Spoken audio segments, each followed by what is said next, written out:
Hey, everybody, and welcome back to the DLF Trade Show and the DLF YouTube channel. We are still after the NFL draft.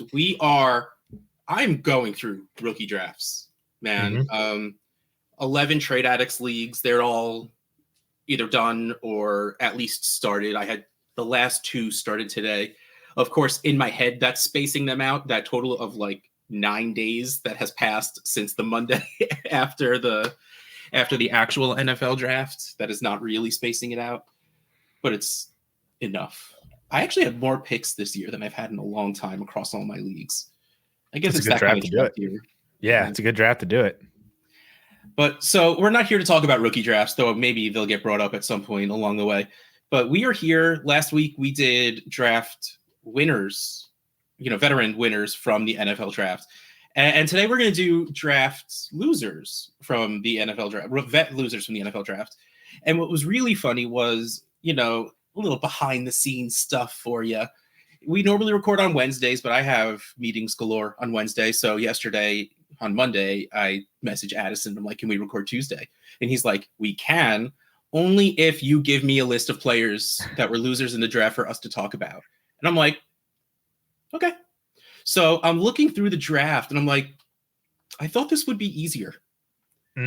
Like there weren't too many high profile losers in this draft. I don't, all I know is again, I don't scroll through the lists like the show sheet before the show. I like being surprised as we go.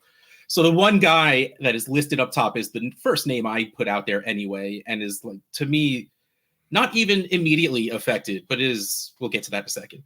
But we're getting lower down. I'm like Josh Downs, James Conner. It's okay, yeah, but is anyone trading for them anyway? So I'm very curious to see how this goes. If Addison had to go off my list, or if he found enough good deals or something with the players I listed. So I'm very excited to get going on this. No, everybody on here is off of your list. But I do agree with you that it feels like even the quote unquote losers, veteran wise from the draft, don't really feel like losers.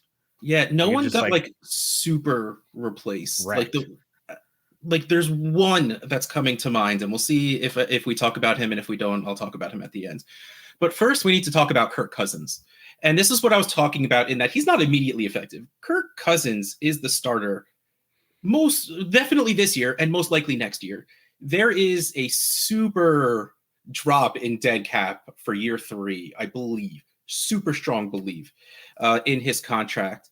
And I saw someone shared a tweet where it was either an interview or a video or something where a Falcons beat reporter maybe, was talking about it and how when Raheem Mostert interviewed for the Falcons job in 2020, he said one of the first things he would do is bring a quarterback in because it looks like Matt Ryan's on his way out. And apparently that's why they jumped on Penix, because he's the coach there now and he's not waiting for another 36-year-old quarterback to completely age out and for them to be just out in the wind at quarterback. They still insanely overspent at 8 on Michael Penix, but that's completely besides the point. But it's nice to have that line of thinking, but also is what made me say, man, there's no way they're giving Kirk Cousins those 4 years. Penix is 34 years old already, so he's only 2 years younger than Kirk Cousins. So how much are you really going to give? He's not that old, but he's still pretty up there. But so Kirk Cousins might, and again, he'll find a new starting job. He's still easily a top 15 talented quarterback in the league, at least as of right now. Who knows what it'll be in 2 years. But yeah, to me, Kirk Cousins was still a loser because we lost a little bit what felt like that safety of him. Honestly, I think it's more realistic that Kirk Cousins finishes out this 4-year contract as the starter for the Falcons than it is that he's cut prior to year 3. So I honestly, I just chalk this one up to it. I don't know why they did that. And Michael Penix is not going to see the field unless Kirk Cousins gets hurt again. So now let's go. First trade, 12-team super flex. It is Kirk Cousins for Tank Dell and Gardner Minshew. Man, Gardner Minshew, I know we didn't talk about him last week, but man, he was a winner of the draft, because rumor on the street was that the Raiders were all about Penix. And then they went and drafted Brock Bowers. So another win for Gardner Minshew. So Kirk Cousins in at 287.2. Caution, Team B is giving up the highest value asset and the most pieces in the deal. So Kirk Cousins, 287.2, Tank Dell, 320, Gardner Minshew, 25. Oh, poor Gardner. Oh, for a total of 345.1. I'm still so lost on how to feel about Tank Dell right now. I'm not moving any of the shares that I have of him. I don't think I'm acquiring any shares of him unless they come at what feels like very cheap. And this doesn't feel very cheap. This feels fine. Like, Gardner Minshew doesn't play into this a lot. I love that if you're trading away Kirk Cousins, you're getting a quarterback that's starting this year, assuming you're not going full rebuild. Like, maybe like your team is kind of weak, but you still have decent starting quarterbacks. Like, so you're going to contend. This is a good move. You know, you're getting a guy you're going to slot in as a starting wide receiver, and fingers crossed he comes at least close to doing what he did last year before getting hurt. And you'll have Minshew, who has proven to be absolutely fine for fantasy and finds a way to start every couple of years. So like he'll never be a dead asset until he retires.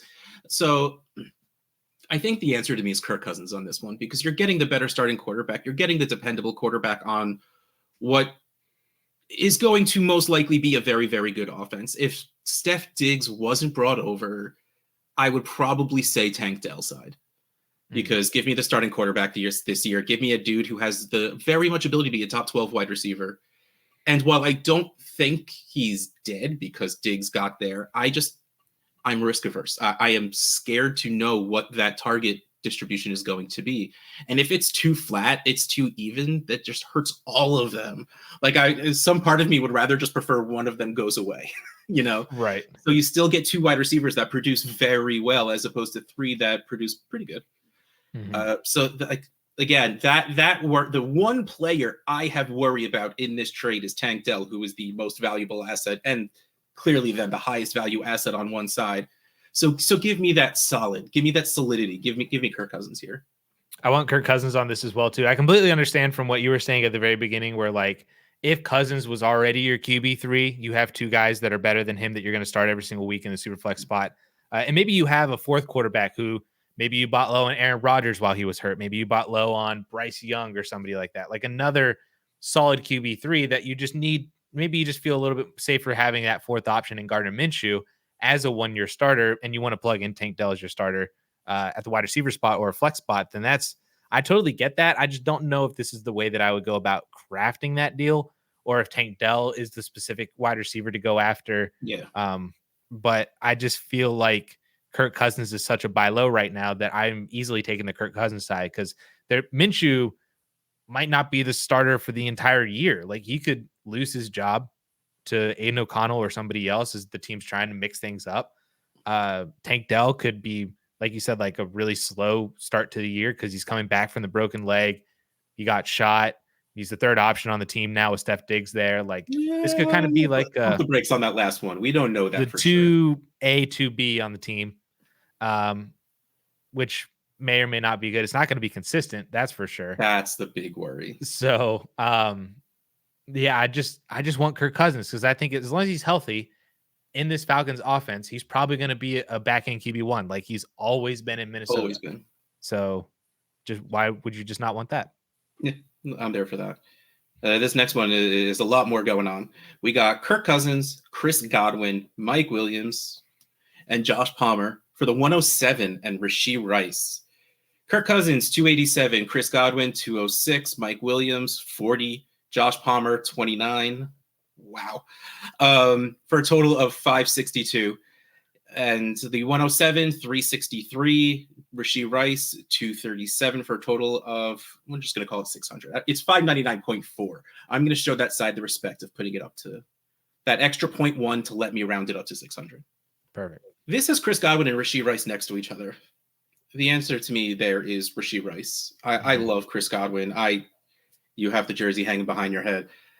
Chris Godwin, it's not going to happen as much as we want it to. Like, he's not going to be a top 12 wide receiver production-wise. It's just the reality of the world we live in at this point. And while I'm not saying Rashee Rice will be, Xavier Worthy being there was good for Rashee Rice. Again, I really like Xavier Worthy. He is not a deep threat. Like I love that he ran so fast that people are writing him off.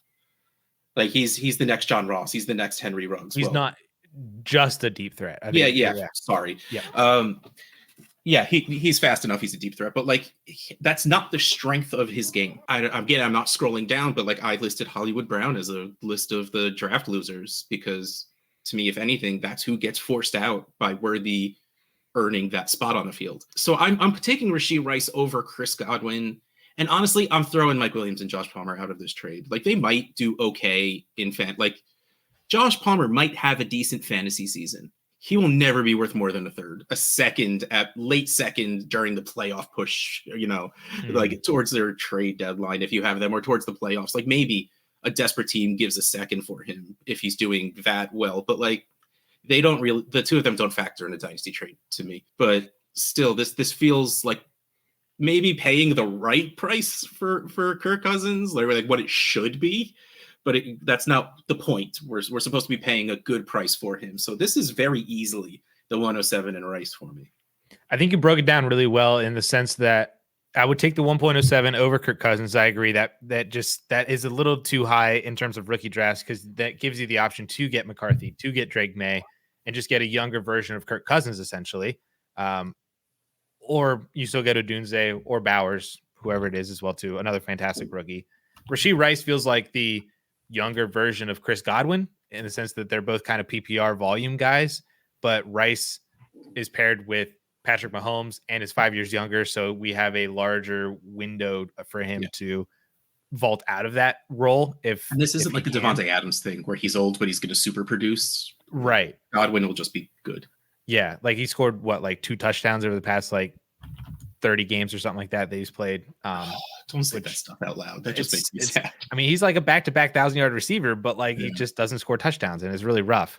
Mike Williams and Josh Palmer are not even including in this. So I'm taking the 1.07 and Rashee Rice in this. I can understand how if you're worried about Rashee Rice and his looming suspension or potential jail time and that you want to kind of cash out on that. But I think adding the 1.07 just tilts the scales a little bit too much for me still over to that side. And maybe you're banking a little bit too hard on Mike Williams and Josh Palmer than I am not. But that to me, I just give me the two way better assets and I can figure out the extra bench spots that I'm not using on Mike Williams and Josh Palmer. And I just feel like those are the two best assets anyway. Next, Kyren Williams. All right. So I need to talk about this for a second. Like the entire non-point scoring season, I'm like, let's go Kyren, let's go Kyren, let's go Kyren. The draft happens and I'm like, okay, I still think let's go Kyren. And then the more I talk to people, the more I see other people talking, the more I listen to other people talking, I'm like, okay, everyone's very worried about Kyren Williams. So I think I need to start being worried about Kyren Williams. He's a very similar-esque player to Blake Corum. I think he's really good. Kyren has gotten hurt a couple of times, and we've also unfortunately seen that injury is absolutely a way to stay on the field in Los Angeles. And it also seems like McVay likes going with a guy. He doesn't necessarily care who that guy is, which is really frustrating. But like when he finds someone that's working, he usually keeps them on the field.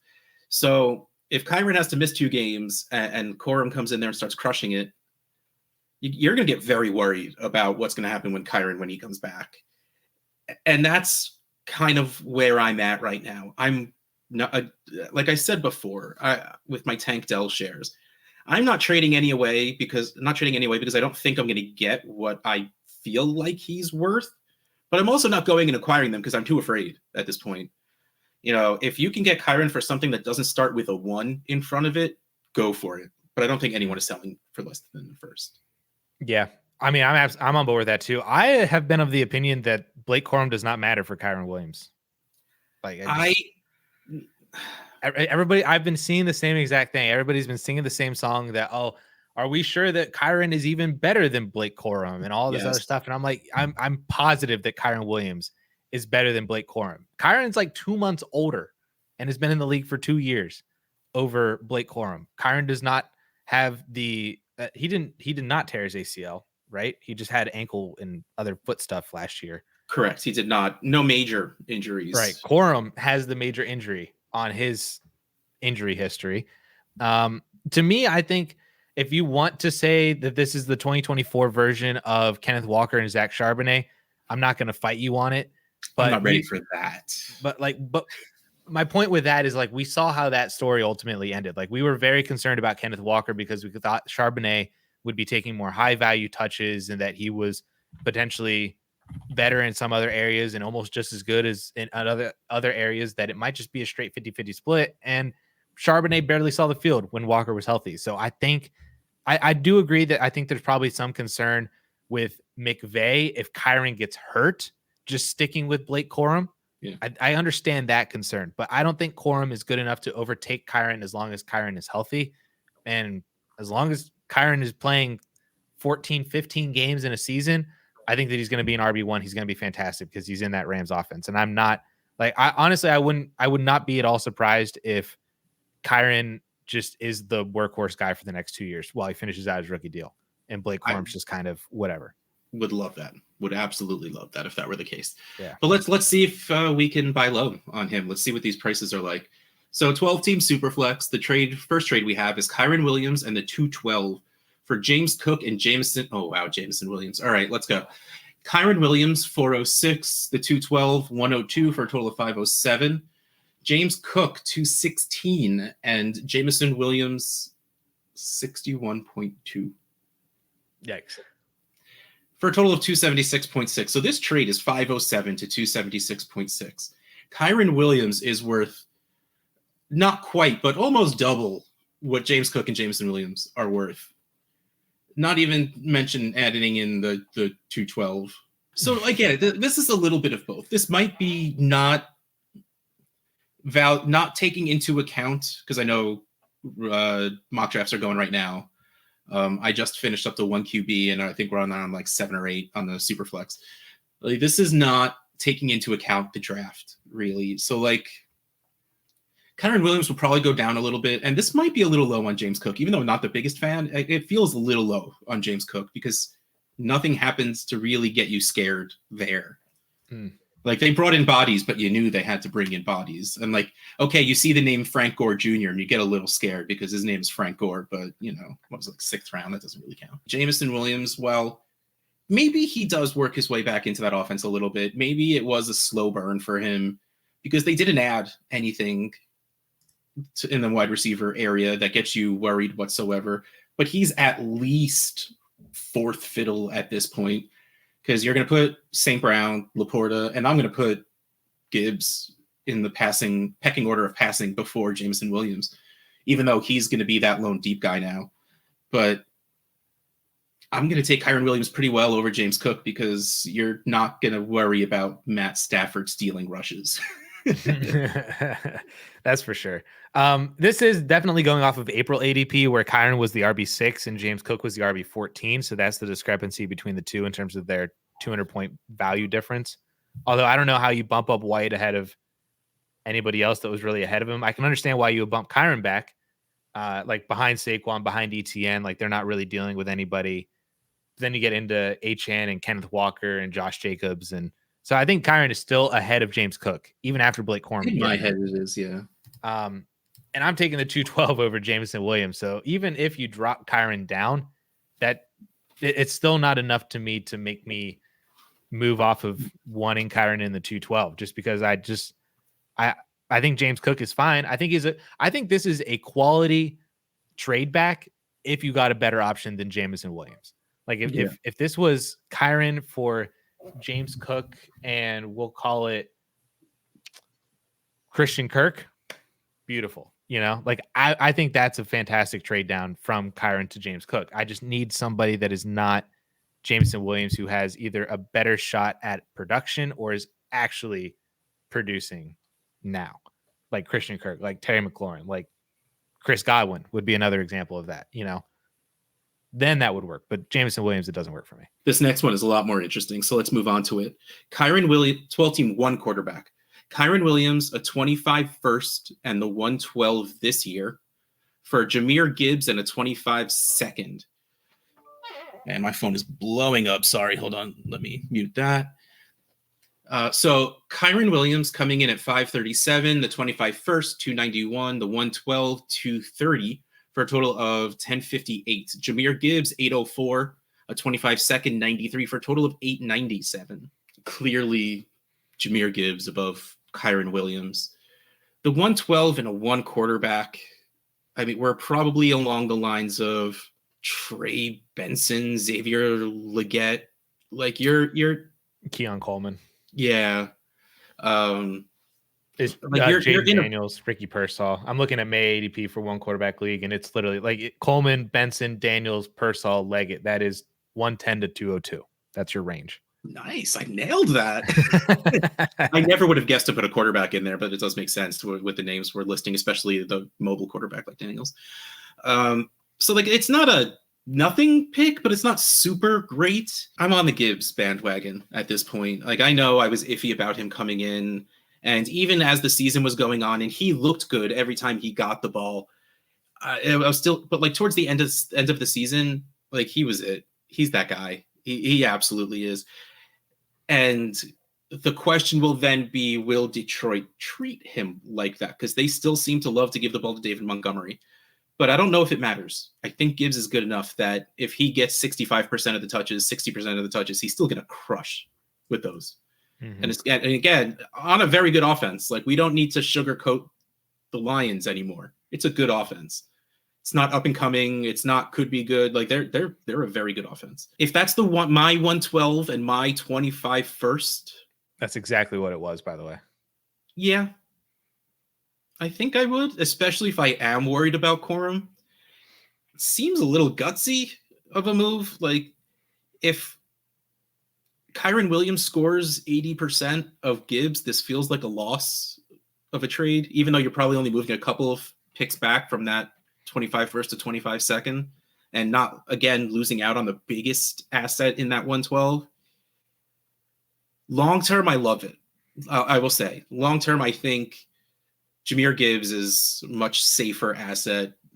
A, because he's been in the league shorter, and just again because it feels like there's less concern about the team and how they'll use him versus what could happen with Kyren Williams under Sean McVay.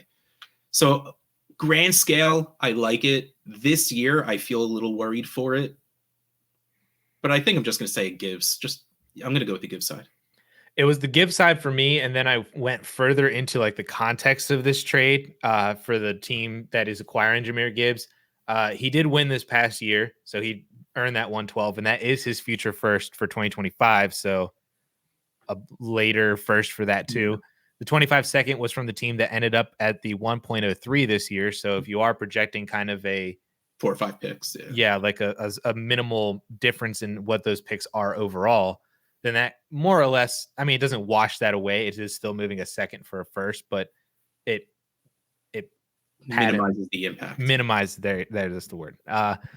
So where now you're just basically like Kyren in the 112 for Zamir Gibbs, would you want to pay for that extra security of Gibbs, pay for that one extra year for a rookie and for a rookie running back on a rookie deal, pay for the security, the increase in production that Gibbs has. And when you look at the rest of his team, I mean, his wide receivers are set. He's got CeeDee Lamb, Amon-Ra, AJ Brown, Garrett Wilson, to where, and this is a one quarterback league, and he has Dak and Anthony Richardson and Jordan Love. So that really, it was just the running back position. So like, if you're just going to go up and say, you know what, this is like the last thing I need, I'm just going to go up and get Zamir Gibbs and make my team a superpower. Go do it. Why not just do it and just package up all these 112s that are probably going to end up being just more depth wide receivers for you and that you're hoping could hit? Why not just go get Zamir Gibbs, man? Just I said this in a live stream that I did on Friday, that there really isn't like a price that you shouldn't be willing to pay for like superstar stud players. Yeah. And I think Zamir Gibbs fits that. And I'm paying this price, especially just to overload your team even more. All right. Next on the list, DJ Moore. We saw this coming and it still hurt. That's for sure. It was like, please, Chicago, just defense or lineman. Yeah. Odunze is a great pick too, but it's so funny. On the list of players that I gave him, they were all veterans except for one.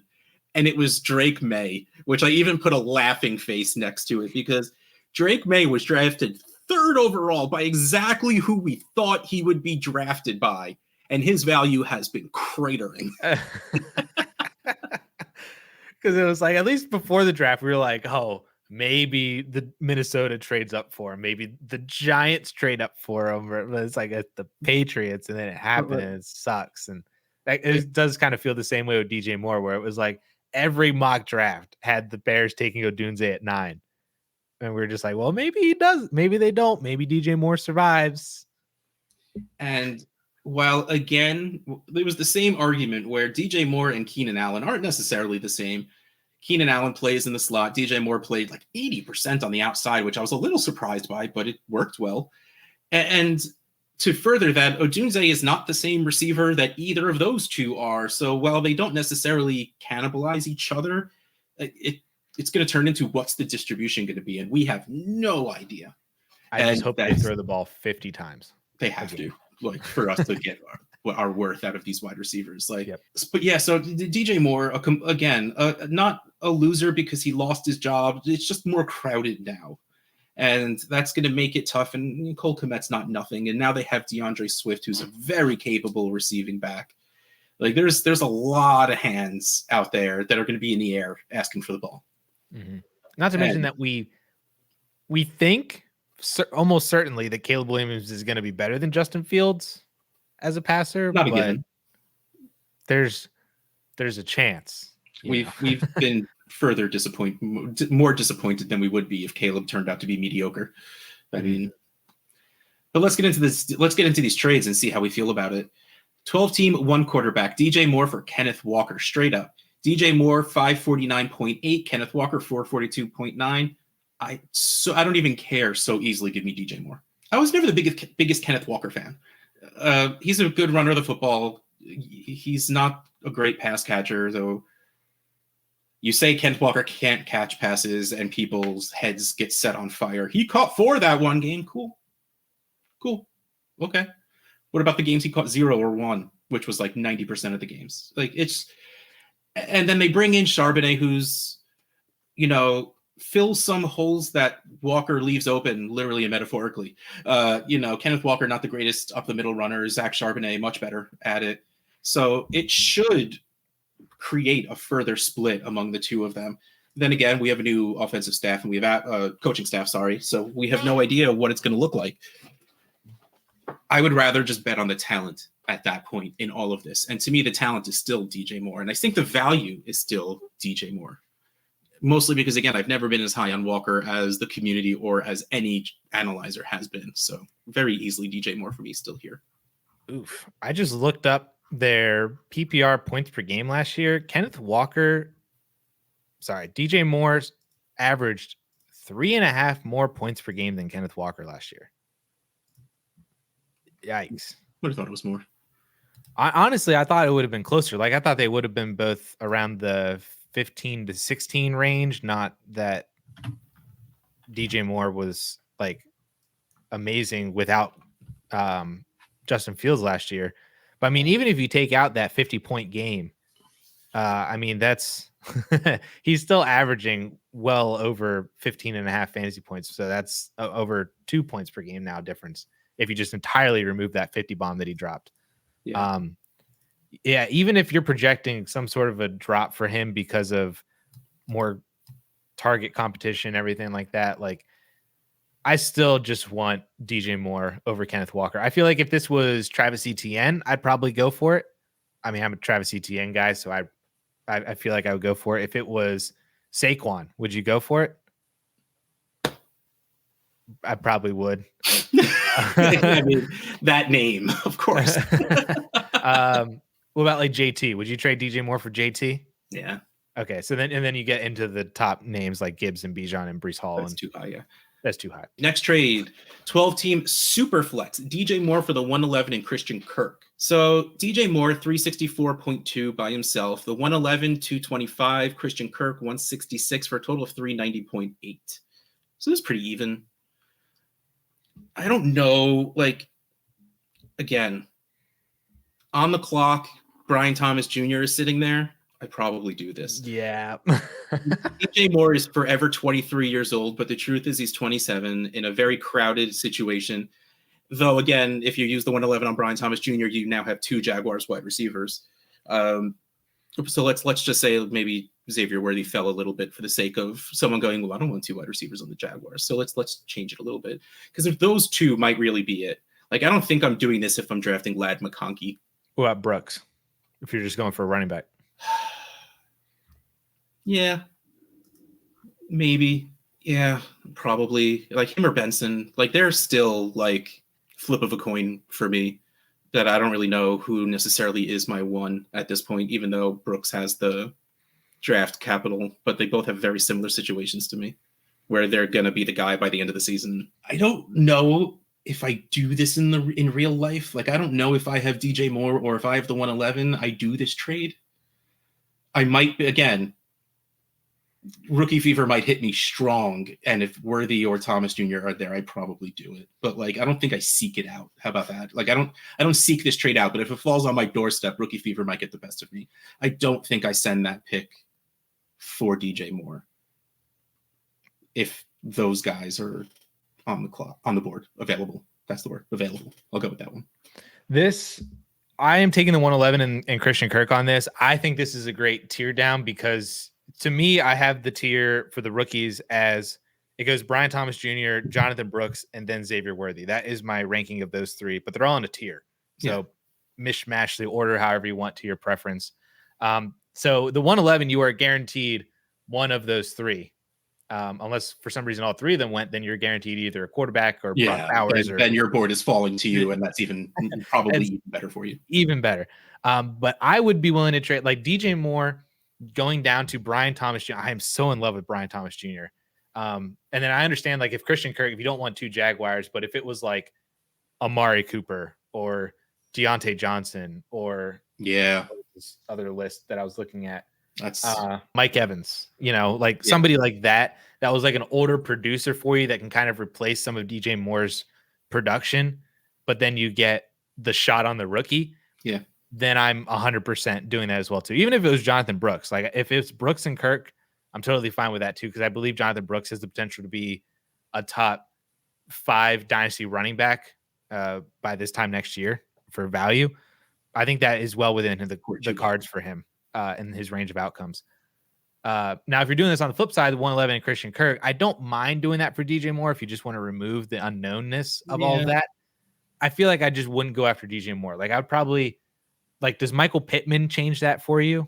Does that feel any more confidence? But he kind of feels. I would send the 111 and Christian Kirk for Michael Pittman. What if it was Nico? We're in the same situation as DJ Moore. That's kind of how he should do really well, but that got very crowded for him. Yeah, and then I would definitely do it if you were bumping up to the Ayuk, Waddle, London. Oh yeah, no, it's definitely. I feel like that's a little too high, but if that's what you're looking at with the 111 and Amari Cooper or Mike Evans, and you get Ayuk, then I would do that. Yeah. But I feel like when you get down into this DJ Moore world, and it's like Devonta Smith, it's DK Metcalf. I think T. Higgins is in that, unfortunately. I'll take all those guys. But I would trade all of them for the 111 and a producing wide receiver. But that is the end of our list. Is there anyone else that did I leave anyone off the list in your head, or is there anyone that you just want to quickly talk about before we get out of here? I debated putting Rachaad White onto here, but he felt kind of redundant with Kyren Williams. Honestly, I feel even safer about Rachaad White than I do Kyren, because I feel like Bucky is a worse running back than Blake Corum, and is like even more so the same player as Rachaad White, just like worse, Like how Kyren, I think, is just a better version of Corum. I think White is a better version of Bucky, but to a greater degree. Yeah, but my issue with that is White didn't do very well last year. Like, White's issue was rushing efficiency. There was zero efficiency. Like, he was pure volume based. So even if Irving isn't better than him, he'll probably be good enough to get on the field, and that's a big enough problem. But they didn't have anybody behind White either. Like, I think, like, Corum, I think, is kind of indicative of them not having anything behind Kyren, that they had to sign Darrell Henderson in the same style, right? If Kyren gets hurt, right? Because it was like Ronnie Rivers is whatever. Zach Evans never saw the field. They literally had to sign Darrell Henderson off the couch to fill in the role for Kyren. Sure. So I think Blake Corum is indicative of what they had behind him. And that's how I feel like Bucky is as well, where behind Rachaad White, they had is Chase Edmonds still on the team? That's who it is. Then I think he is. Yeah. Sean Tucker was their undrafted guy. Rest in peace, Sean Tucker's value, because I loved him last year. I had a lot of shares of that guy just in case. Yeah. Yeah. And so I think it's another move where it was indicative of what's behind him than him Absolutely. himself. Absolutely can be the case. But I have more faith in Kyren holding on to that job, even if Corum sees the field, than I do Rachaad White holding on to that job. If anything, just based on what we saw out of the two of them last year. I have more faith that Kyren can be more productive as well, because that role is going to be better in the Rams. So I have more faith that Kyren is going to, if you're going to choose between the two, I'll take Kyren because I think he's going to be more productive. Absolutely. All right. Well, I'm done talking to Addison, so we're getting out of here. Even if he has more to say, I could only do so much at a time. But this has been...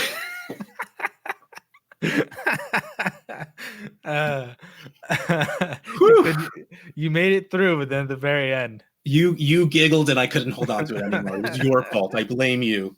Well, this has been the DLF Trade Show on the DLF YouTube channel. Russ Fisher, Dynasty Outhouse, Addison Hayes, Adam Hayes _. We'll catch you next time.